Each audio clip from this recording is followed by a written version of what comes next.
So, good afternoon, listeners. Good afternoon, viewers. Let's get straight to it.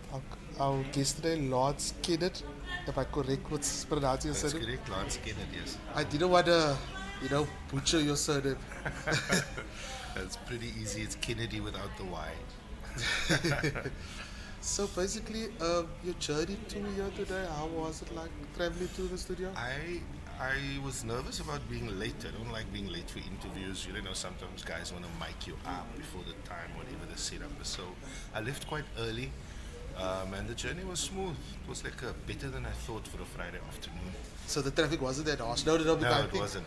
it usually starts like after 4 ish. Yeah, probably. Probably, but by the time you're probably gonna leave, there, it's gonna die down again because usually on a Friday everyone leaves early. Sure, I heard that sure. rumor, but I think it's true. No, I've seen that the that's rumor is definitely true. true. That is On a why. Friday, everyone is leaving early, go pick up the kids, and then from there they either go home or It's definitely true. Everybody wants to be early. That's why I expected poor traffic on the way here, but it was better than I thought. much better than you thought.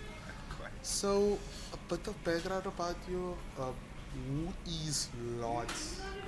Okay. Well, I'm. I was born in Paarl. I'm 52 years old, and I'm a musician. I'm a professional musician. I haven't been a musician my entire adult life. I've only in the last few years decided to make it a full-time endeavor.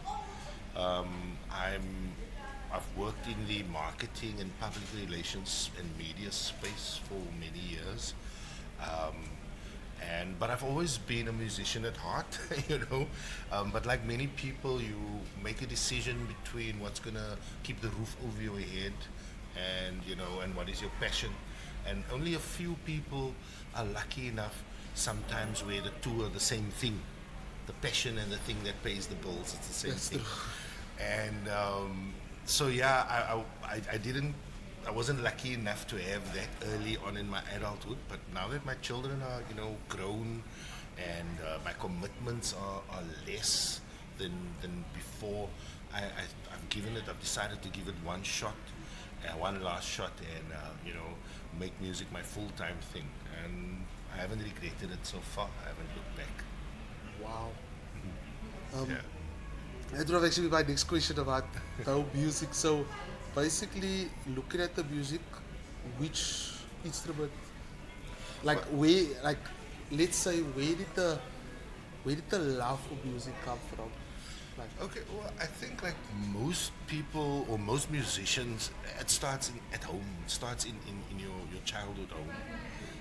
My parents have always been lovers of music, mostly classical type of music, choral music, church style music, and so on. So, music playing in our house was an everyday thing. My father had a very nice, what we called a music center back in the day. He was very proud of that thing. We were barely allowed to touch it, and that turntable or that LP player, got a lot of work, a lot of work out in that house. It worked a lot. So yeah, Sunday mornings, Saturday mornings, well, you would wake up with music in the house. Everyone older than me, when I was a toddler, started getting brains, starting being aware of my surroundings. Almost everyone around me played an instrument, from trumpet to violin to piano and so on. So I think it was just a natural order of things that there's an expectation that I would also give and it the a shot. exposure was also there It was there constantly. constantly, yes, correct. I would hear people sound like they're strangling cats in our house. Because making music isn't always pretty. When you start out, you learn a new technique or a new song. It's pretty much expected that you will sound junk, and that is part of the game. So, nevertheless, I was used to hearing people work on their music since I was a baby. Wow, so that Because being able to play an instrument is not a gift. It's not a thing that lands in your lap. You may be, you may have a proclivity for it, but you have to put in the work. I mean, again, there's always an exception. There are your really, truly, truly gifted people who, as toddlers, start Yes, learning yes, an yes. instrument, and they're proteges really. But those are 1 in 10 million type of thing. For the bulk of us, if we want to enjoy the benefits of music, you have to put the work in. It's a direct relationship. You get out what you put in, simple as that. So luckily for me, I think from a work ethic perspective, in terms of working on constantly trying to become a better musician, I think I've had early exposure on seeing people work on their music, hearing my brother making that same mistake on the piano, and so on, and you don't have to become a musician to enjoy the benefits of an instrument. Uh, it is general life skills that you pick up, learning to, get back up when you fall, learning to work your way through the tough times till it gets better. All little principles of in life Like the small nitty-gritties here and there. that you pick up. Yes, of course. The same. I see your jacket you're wearing. The same for any sport, like karate, judo. Your child doesn't have to become a second Dan or something. But even if he just does karate for 6 months in his life, there's skills and discipline that he learns there, Especially the discipline and that kind of thing, right? That he won't or she won't be exposed to if they weren't exposed to that setup of judo, karate. in that environment as well, that with all the people share the same interests. There you go. They wouldn't have learned the same if they wanted There to. you go. Your child doesn't have to even reach purple belt, But if they had a year or 2 years of karate, the lessons learned there is never going to go It's lost. not just gonna fade. It's something that goes with you.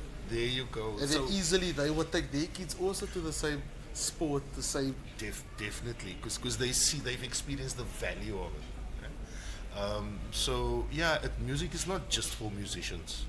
It is a healthy activity and passion to have for anybody. Like I say, not everybody needs to be champions.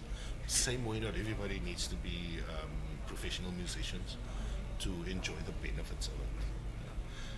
For me, my music really came into itself and took a place in my life about 10 years ago when I was 40. I was going through a tough time in my marriage, and my music became my escape. It became my safe place. It became the place I could run away to, the place I could, find solitude almost, right? And also a place to forget, because when you practice, when you get lost in your music, you get transported to a different place emotionally. Sometimes,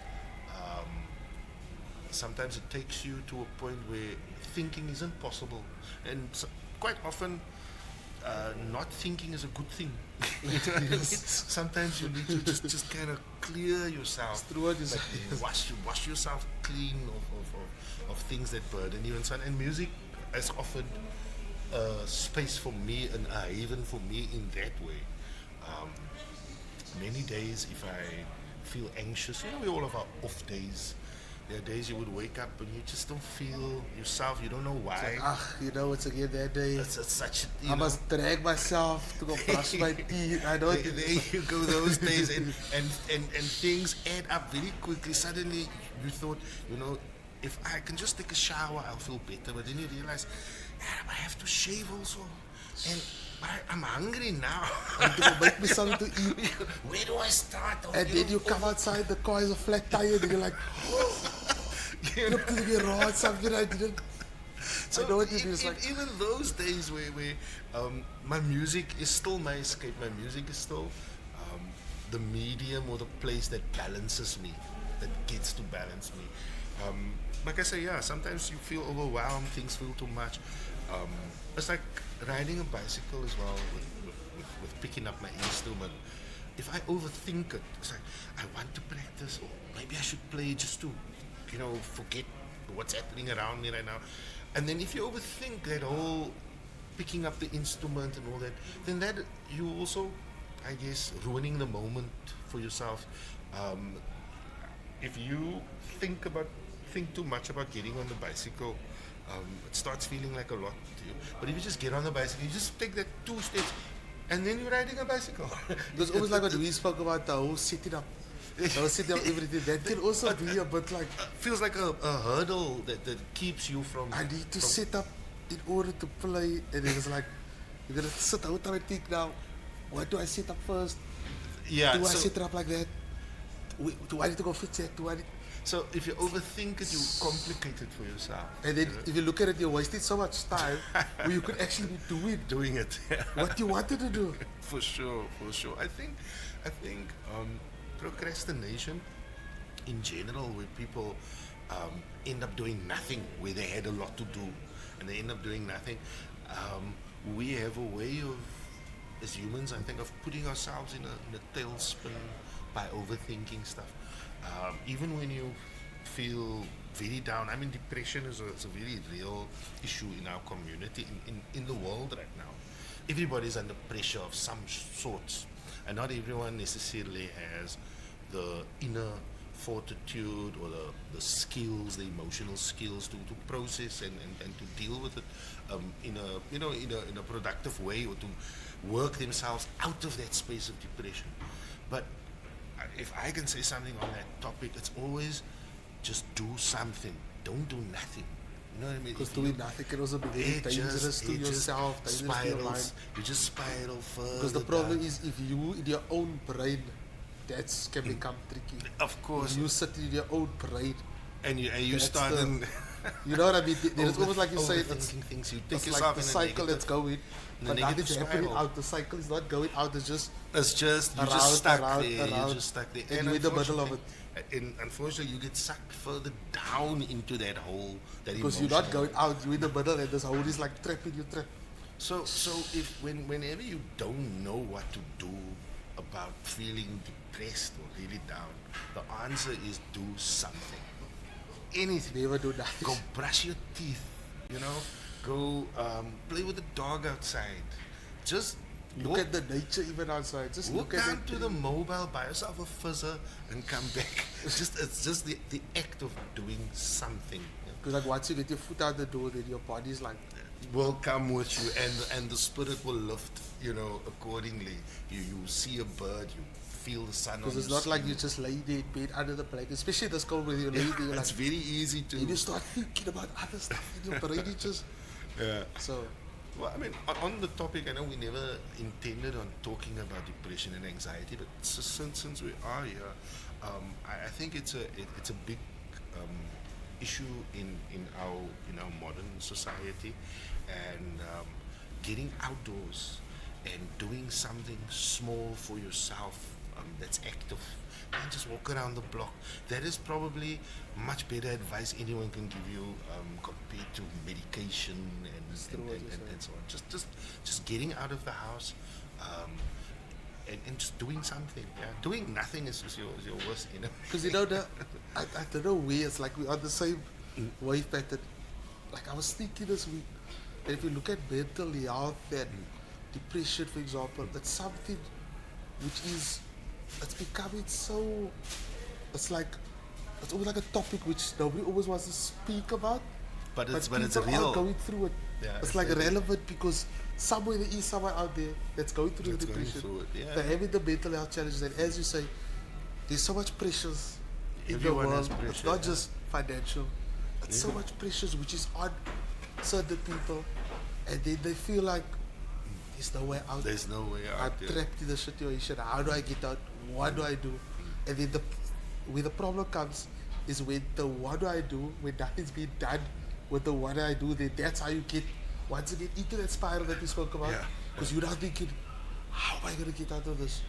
How? And it's The very, too much house is very negativity feeds negativity. Right? So once you're in a negative mind space, you're worried, you're anxiety, you're worried about everything that can go wrong.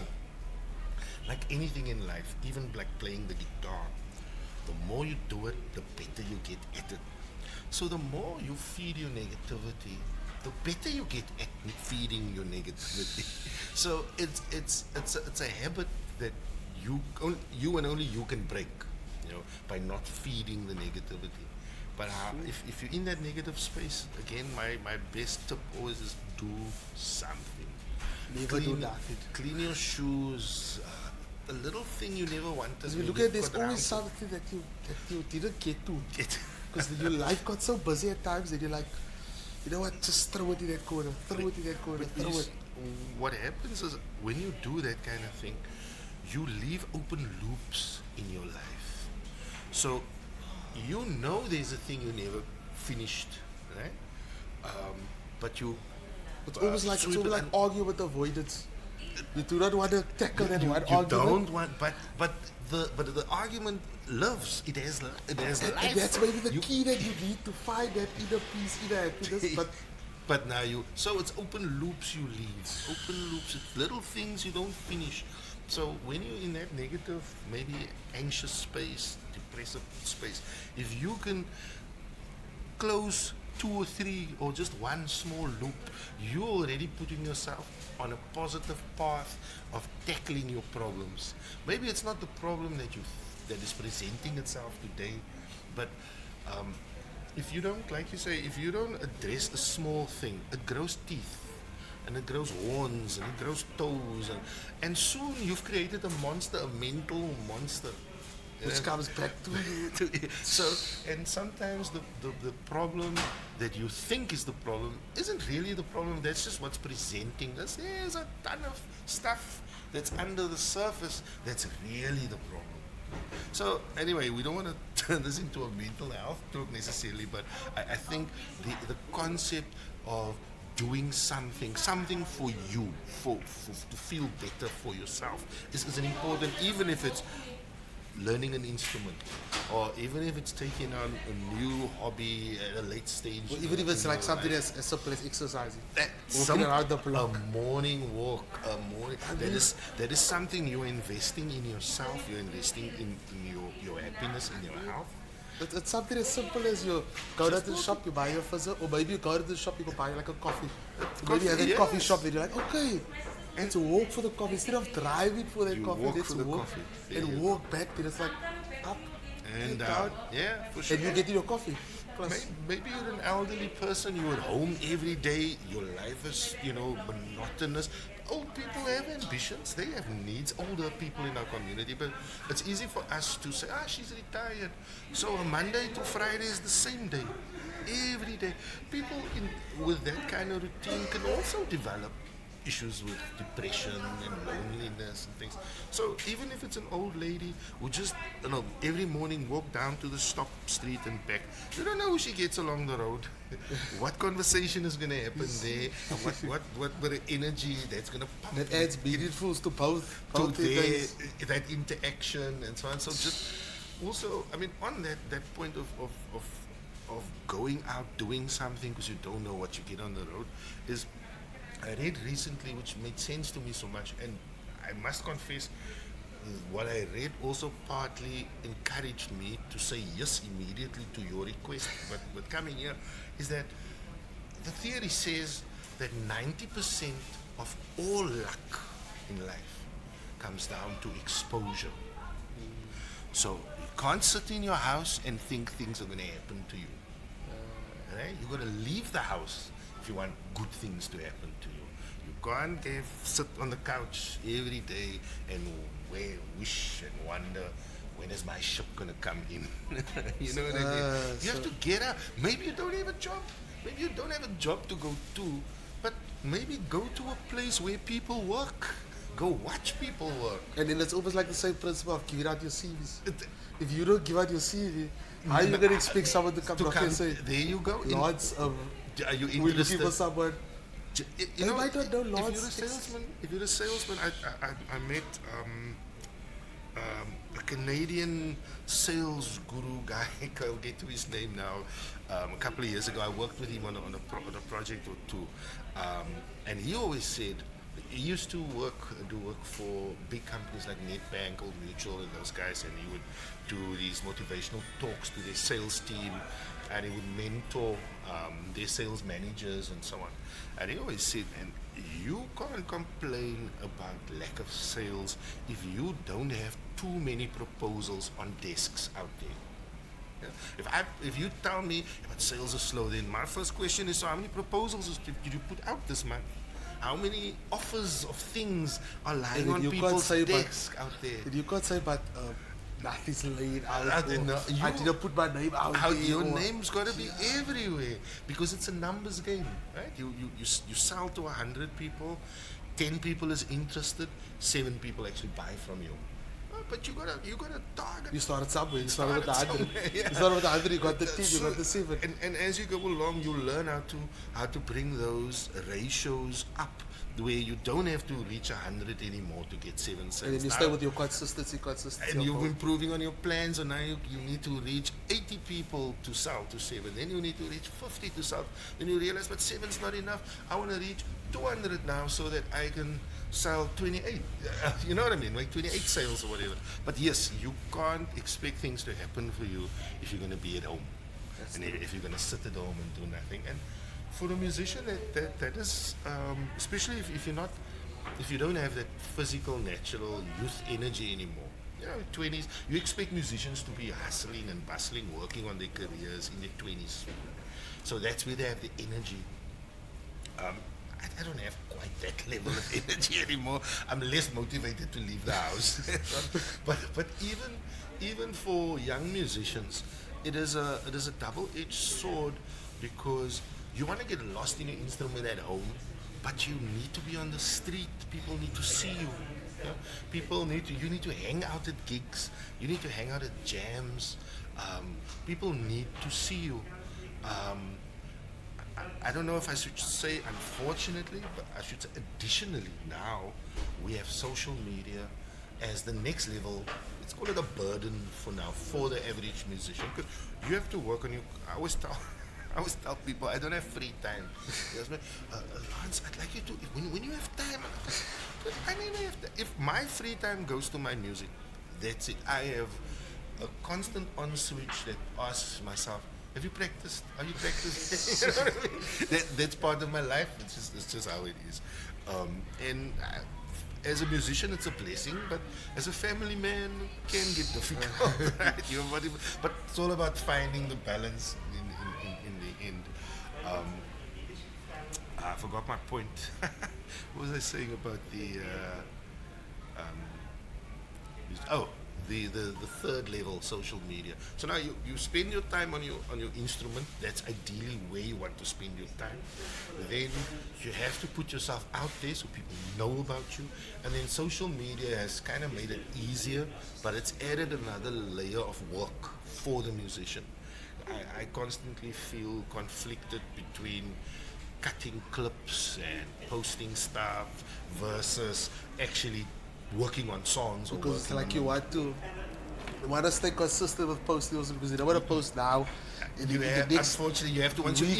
You want to post, you need to. You have to. Once you're in, you're in. You know, but once you've jumped on that wheel, because you also have the followers, you have the viewers, you have the likes that's waiting for you and being like, what is Lance gonna post? And you know, it does add a nice dynamic in terms of engagement because as a musician, you don't always know how people receive what you're producing.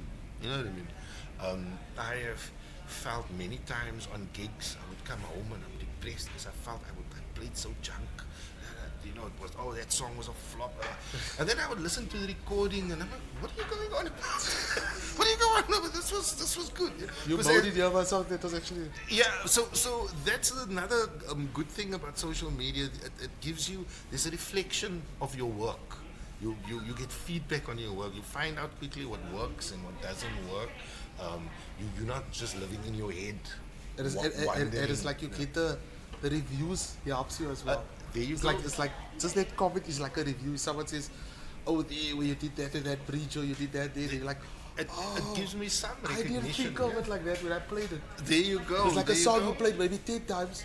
But in the 10th time somebody tells you, that's wonderful, then you're like, oh, I in the never 10th times, thought but I of, never thought. thought of it like that. So feedback is a gift, negative and positive. Right? Any feedback is a gift in any work situation, in any home situation even. But we're not always emotionally ready for the feedback. Because feedback in most cases comes with a feeling of taking it personally. Or we don't have that open-mindedness to listen to. Just to listen, yeah, you're listening to defend. You're not listening to really understand what this guy is saying. It's always like you listen. What's going to say now? Wait. You Maybe you just hear what he's going to say. You already come with that, apprehension about what you're going to hear about yourself or what someone. And if anyone says something to you about you, that little God is going to come up. It's like, what do you mean? Yes. What do you mean me? And sometimes the way somebody approaches it, they come so, but when they open their mouth, there's something different, you're like, yeah. And then it's like you yourself, and you feel like, step back. This person's not coming with that energy that I thought they come. But they come with excitement sometimes. Yeah. You don't know how to interpret it necessarily. So yeah, look, it is nice to get that relative immediate feedback. Because for instance, when I write a song, I record the song, I produce my own music from A to Z. I mix my own stuff. Wow. Which is this year I'm planning on cutting back on the mixing part. It takes too much of my time. I need someone who's that's their job. You know what I mean? Because what can take them 4 hours to take me 3 days maybe, because it's not quite my niche, you know what I mean? And I don't trust my ear as much as an experienced guy would trust. So, but it's always been my goal to produce my music from A to Z, so that I can understand every aspect of the process. But that doesn't mean it has to stay that way. It's also a financial decision because it's expensive. To the mixing engineers, they're not cheap. But so I've got 7 singles out by now. I've mixed the last 5 myself. The first 2, Franco Gaggiano mixed for me. That was in 2019. But the last 5 songs that I brought out in last year, I mixed myself also. But I do everything at home myself. I record, I track, I compose everything. Nevertheless, whenever you work on a new song, it is just something that sounds good to you. You have no idea if it's going to click with anybody out there. You know what I mean? It could sound like a nursery rhyme to somebody else. And I'm like, what? I think what you're trying to say is almost like what you maybe like will not be will not necessarily for that person. Exactly. Like what sounds good to you isn't necessarily good. And then it's one of my singles I released last year, Don Rosa, it's called. It's the name of the street I grew up in Palm. And I wrote that song in my mother's lounge as a teenager. It was the only thing I could play that sounded jazzy on the piano. Right? And I played that thing probably for years. It never went anywhere beyond that. It was just me and this riff on the piano that sounded like a manir to me. To me, it sounded like a guy who could play jazz, which I'm not really much of a piano player. But we can talk about my instruments still. We'll get there. But nevertheless, and then last year at some point, I finally developed that riff, that concept into a tune, and the tune I think reflects genuinely my vibe and my feeling from my teenage years living in that street, not my childhood years living in that street more. And when I was done with the song, where I'm running out of time now, I can only redo this mix so many times. I'm giving myself a deadline tonight. Yeah, I let that song go with so much anxiety, so much. I felt like I'm pulling the skin off my face, and I'm putting my own nakedness out there in the world, type of thing. And I was really in 2 minds about the song. But one day I loved the song. I released the songs, but even after I would listen to it and I would love it today. Tomorrow I would be like, what is this? But so I've got this on and off thing with the song. And then a month ago, a guy called Carlos, he looked Portuguese. sorry, him and his wife walked in to a venue I'm playing at, and I could see as he's coming on, he's looking at me like I am George Benson or something. He's got the starstruck look in his eyes, and he's the table they chose. They asked the waiter, can they turn the table? They want to have like the best view of me playing and all. And anyway, in my break, I came back and I caught him in the corner of my eye. He's timing me, and he like intercepted me at some point. And he took my hand and he said to me, man, I listen to all your music, and my favorite is Donna Rosa. That song hits me, that song. And he says, from the first note right to the beginning, the song tells a story, and the production is done so well. That's the same song that we were now. The same song. And he's telling me that the song is inspiring him. It lifts him up, and it's an instrumental. There's no words to it. And he listens to it in the car, and I couldn't believe. I thought this guy's pranking me. I said, really? He said, what do you mean, really? Do you listen to the song? I share this with everyone. I tell everyone to listen to this. So you never know where it's going to. That's the same one you were wrestling with the whole time. The whole time. Yes, and this guy is telling me this song is like from the heavens for you. It does something for you. The production is so top class. You can hear every now. If he says that, he's now referring. Obviously, he's now going into mixing territory. You know what I mean? You can hear every instrument, and so he's now even complimenting the mixing engineer, who he doesn't know is me. But anyway, that was a nice experience. That was a few weeks ago, a month or so. So the validation and the feedback isn't always immediate. When you produce something from scratch like that, you sit with that anxiety, that uncertainty. Obviously, the more experienced you become, the easier it gets to let go of that side of things. The will they like it, won't they like it kind of thing. And but in the meanwhile, I'm making music for me, and I'm trying to be as authentic as I can with my music. I don't think I've ever tried to sound like another guitar player. If I do get comments here and there, Mr. Benson, but you know, I take that in my stride. I'm happy to sound like I do. I think I've seen enough experienced musicians, top class guitarists, international stars, saying that they've gone through the same for many years, trying to sound like other guys, trying to sound like their heroes. But in time, you always find that you can only sound like you.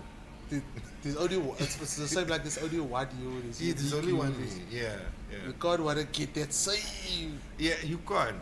You know that guy's got his own story. He's got his own physique. The length of his fingers is different. You know what I mean? The old training program. The old. Yeah, his teacher. Some guys come through church. Some guys go through jazz schools. Some guys self-taught. You know.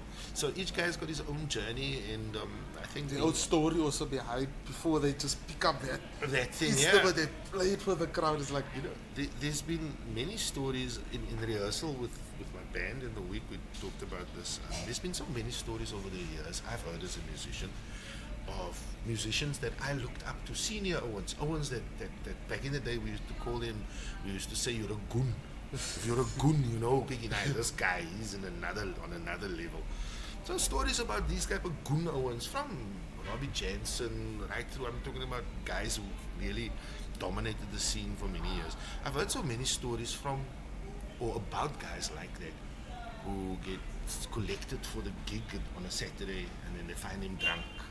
You know, that kind of story, I've heard it so many times in so many iterations.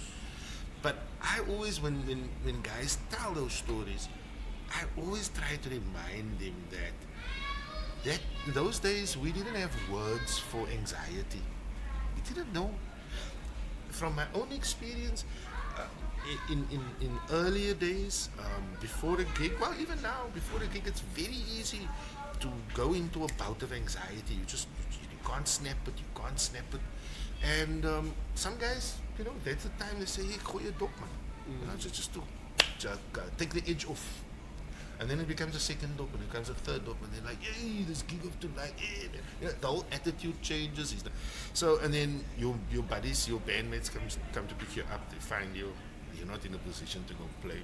And it becomes, you become dependent on that same alcohol To be able to do the job next time also. But there's more to the story. That's the one angle of it where musicians never realize that their fellow musicians are struggling with something, which is why they find them gesape on the way to the gig. But also the next morning, if you at a gig, the point I'm getting to is being a musician, performing publicly is a draining exercise. You put a lot of yourself out there. You're exposing, you're going naked basically.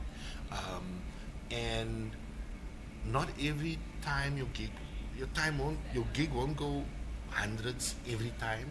There will be nights where you have poor nights, you have off nights. And even dealing with that is not something that everybody has the fortitude and the inner emotional skills for. You know what I mean?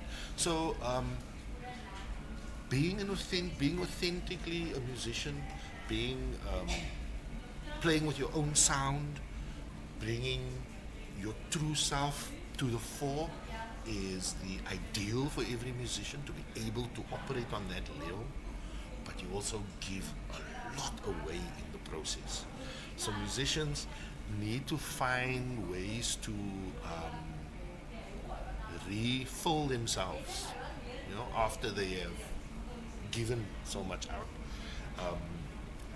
Stand-up comedians, a lot of them have similar issues. You see, you're on stage, you're the center of attention now. Everyone's looking at you now. You're the man, and you're on tour now. But and especially because it's live as well. So. That energy is all there. But very easily, within 30 minutes, you find yourself sitting so alone on your bed in your hotel room. You were the center of attention just now there. But you're on tour, you're alone. You go alone to your bedroom. And that's also where the drug use and the alcohol starts. The guys, you leave a stage on high, and then you just expect it to just drop just like that. And now you just carry it like on the minute when they're like, right, that was Mr. Lawrence. And the next, it's just me alone. It's just me alone, yeah. I just put myself out there, and empty. I'm empty now. I've put it all out. Because you look at the performance, it's not the whole night, it's not for 2 weeks, 3 weeks, it's like that. Yeah. So, musicians, artists in general, they need the skills to deal with the emotional roller coaster of putting yourself out there. Yeah. So it's tough out there if you don't have the like I say, the emotional skills to deal with the anxiety and the upheaval, the ups and downs of performing live, basically. So it's not just something as simple as singing. The other musicians played, they sing it, they perform it. Yeah, and there's more. At the next show, they come. Because we look at it, there's also the personal aspect. The musician might be going through something else. Of course. But the tour was already booked. Now he's got to go do this tour. There's a level of emotional discipline that you like have to. This stuff in the back of his head while he's singing that track. Because there's there's a human. If you look at it, it's very difficult. Artist, a musician, people performing, whether doing comedian, whether doing MC, whether doing sound, they're human. Yeah, and the humanness comes with the. You see, and they expect to do non-human things because, as you say, you there. The minute you step on the stage, you're like, look. And the moment you booked, the moment you've taken a deposit, is the moment the pressure starts, because now you can't get sick, right? You've taken the deposit here. You've made a commitment. So you better honor your commitments. And the minute, even sometimes if the contract is involved, you know, sign this contract for that date and that time and that. That's a lot of pressure. Yeah, that's a lot of. If something happens between now and then, it's tough. Yeah. So so I always advise artists when they can to take a deposit on bookings. Don't let people tell you they're gonna pay you afterwards. Take 50%. Non-refundable. I was speaking a few weeks ago. I was going to speak about this. Do not trust that I'll pay you on the day. No, Or no, do not trust that of you must first play and then I pay you. No. Because you know, I always, once you there, stories can. if I sell you a fridge and you stop paying me, I can come fetch the fridge. But if I play for you and you don't pay me, there's nothing I can come fetch. I can't Because the return. moment I leave that gig, will you find me? Yeah. Will my number exist? Will my email exist? Yeah, will you Especially with respond technology, to my, things yeah. things can change so Change, quickly. yeah. It's like non-traceable anymore. So I'm a big advocate of take you 50% up front. You know. Then you committed, they committed. If they mess up, change their plans, they lose their 50%. Because the moment I confirm your booking, I don't talk to other people about that date anymore because the date is taken. So now imagine I say no to 3 other people because you booked me. And then a week before your date or day, you say, listen, we cancelled. I said no to all those people because And if you look at it, that opportunities could have been something further, but you were like, no. Yeah, and as a musician, I'm not saying everybody's doing this, but it's something I learned from one of the senior guys that I've been playing with that I think I would call a mentor for me, Charles Lowe, who's a piano player. I learned from him that it's a matter of principle. If I say yes to a fundraiser, where nobody's going to pay me, right? I'm coming to play at a fundraiser, and I get booked 2 days later for that same date for 5,000 or 10,000, I have to say no, because I'm committed to the fundraiser. So once you're committed to a gig or not, you've committed. A gig is a gig. Your So word is your word. Your commitment is your You commitment. said yes. You It's go about with principle. that. You go with that. You should have Even said if no. that people said, right, we're willing to fly you over and you're going to be... You have to say sorry. I'm committed. I mean, obviously, there's limits to that. I mean, I'm not going to say no to a world tour because I booked something local here. But it would still be my responsibility to replace myself, to arrange the replacement for the charity gig that Just I to make committed sure to. that the Yeah, relationship is I not mean, tarnished. yeah, Not just tarnished, that but is like just the cut most up and say basic that. thing you can do is to say, hey man, listen, I can't make it, but I'm picking up, let's say I'm picking up 10,000 rand on that gig. I'll shoot you 1,000 rand of my 10 there. Please go stand in for me there. So, whatever the arrangement is, you have to make an arrangement. Because once you commit to a gig, you've committed to it. So, look at the time. I see we got like Okay? 9 minutes left. So we spoke about your music journey, your music career, the advice you gave musicians. We spoke a little bit about mental health. I like how this interview went. You flowed nicely through the questions unknowingly. Okay, yeah, So sure. basically, see that you're on the gigs, on the bookings. Okay. How can you be booked? Any gigs that you have lined up? And then lastly, can we just speak about the one that you had with those with them? Okay, sure. Well, people can book me via TikTok. They can find me there. I'm on Facebook, on Instagram as well. Lance Kenneth is pretty much my handle, no spaces in between. And they can find me on WhatsApp. Should I give my number? Do you rather leave it on TikTok? Yeah, Then you can rather. Sure. Then you can always on TikTok rather. Then from TikTok they can always get your number into Sure. the messenger. Sure. Okay, And you so- don't put your number just. Yeah, out That's there in just the out world. there. So yeah, find me on social media. Like I say, TikTok is where I'm most active. Instagram and Facebook as well. You can find me there. It's winter now, so the gigs aren't as many. I have found a rhythm for myself where when it gets to May, June, I expect the gigs to dry up, and that is usually where I start changing my focus to production. So winter's usually where I write and record because I have more time for that. There's less pressure to stay up to date with my repertoire and new songs and rehearse for gigs and so on. So this is usually the time of year where I focus on my production of original music. I've had a setback a while ago where my MacBook packed up. I've arranged a replacement for myself now. So I expect that to get back, in full swing over the next week. There's at least 4 songs that's been waiting for this MacBook. And hopefully the to TikTok come- lives to come. will Well, yes, of course, be coming back in the next week or so. with the maybe. arrival of the MacBook and some other gear, I'm just rearranging things a little so I can bring a better product, and a more appealing, hopefully, result to the TikTok viewers. So I know you've been doing the TikTok live where you play live, you jam live, you learn songs that you jam it live. How's the engagement? It's fantastic. It's like I was saying earlier. The feedback is almost immediate, so it gives me guidance. It shows me what people want to hear. I can't always play what people request. I mean, a lot of times I don't know the songs people request, but I make a note of it and I go back and I see, is this a song I can do? Is this a song I want to learn? And if I can, I come back on my next live and I brag about it. I say, yeah, I had a request, but I've gone back, done my homework, here it is. And what I like about the lives is people tell me immediately that they love what I'm doing, or they give me an immediate request, and that, it feels like a two-way street. I must tell you, since I've gone live, I don't see the point in making videos for TikTok anymore, because it just feels so dead compared to the live.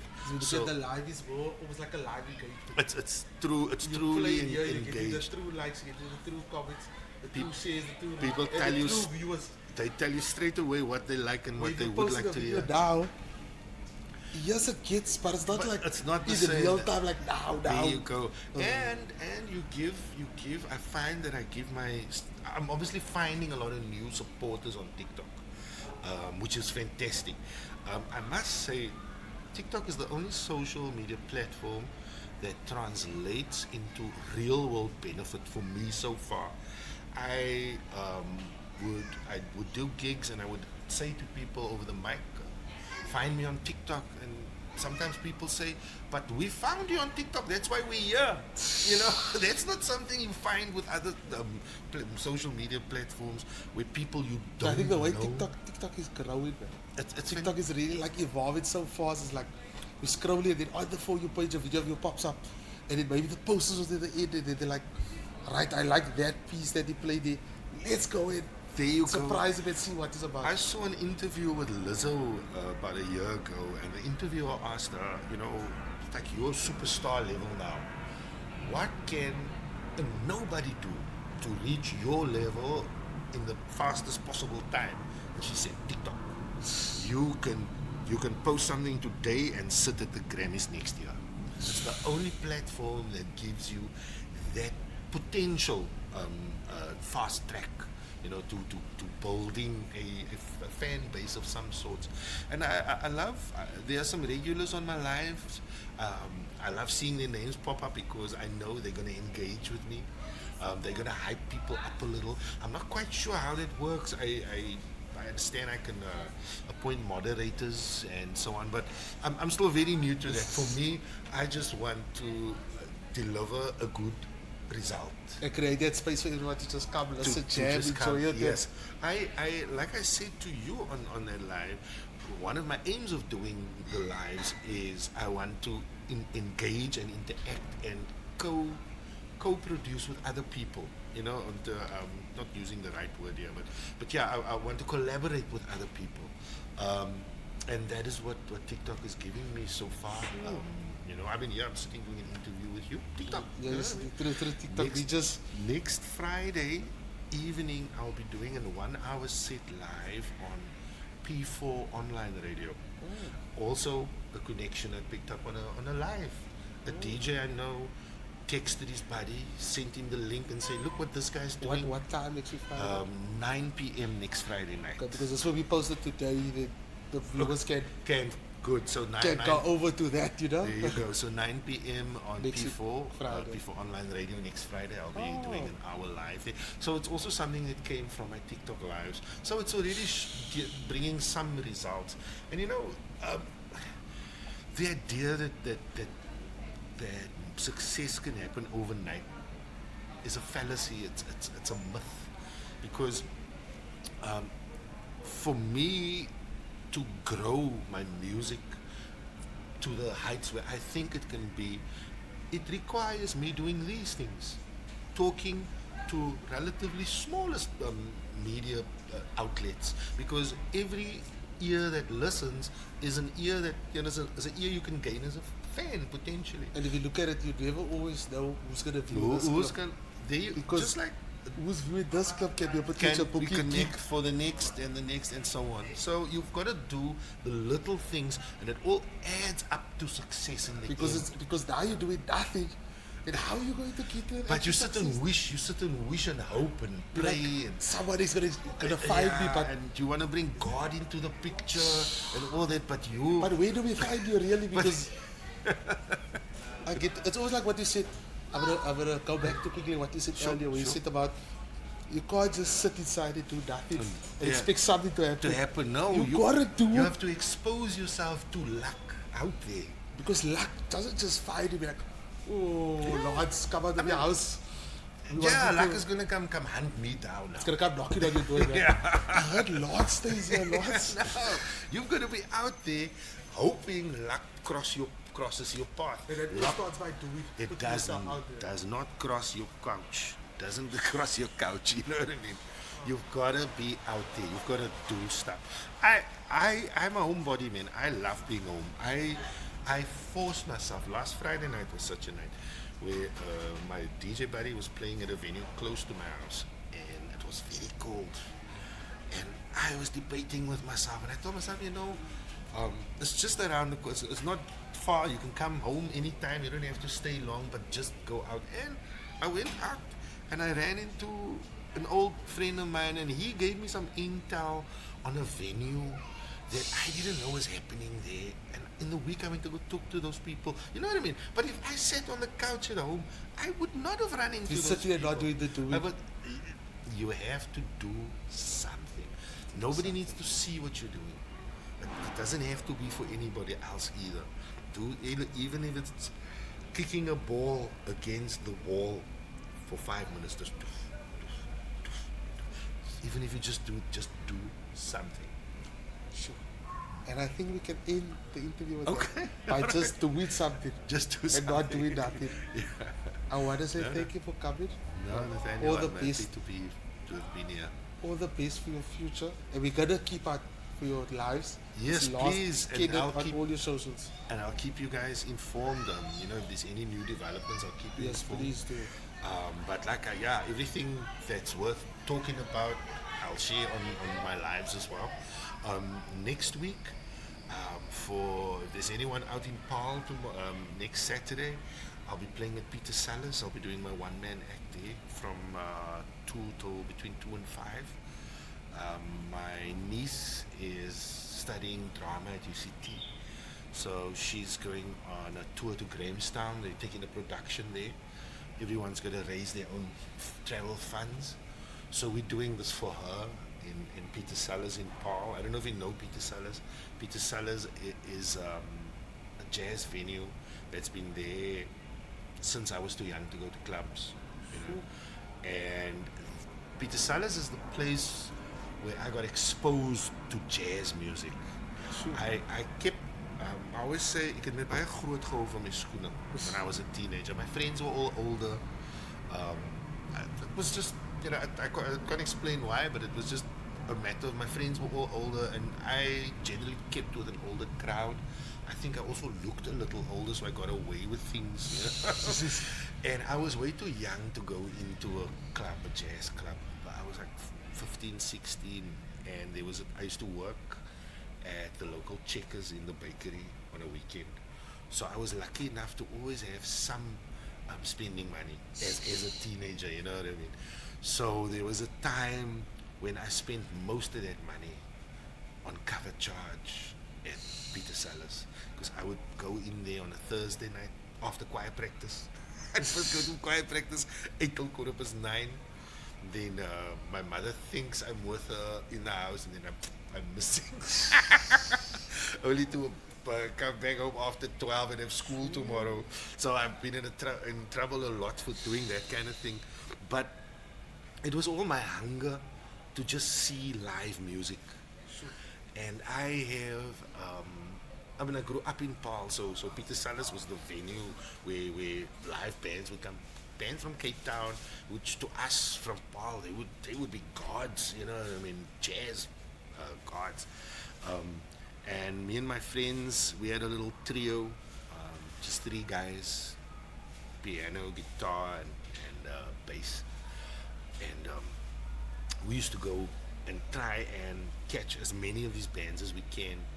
And you know, there was no internet, there was no YouTube, there was no real source of new information readily available out there.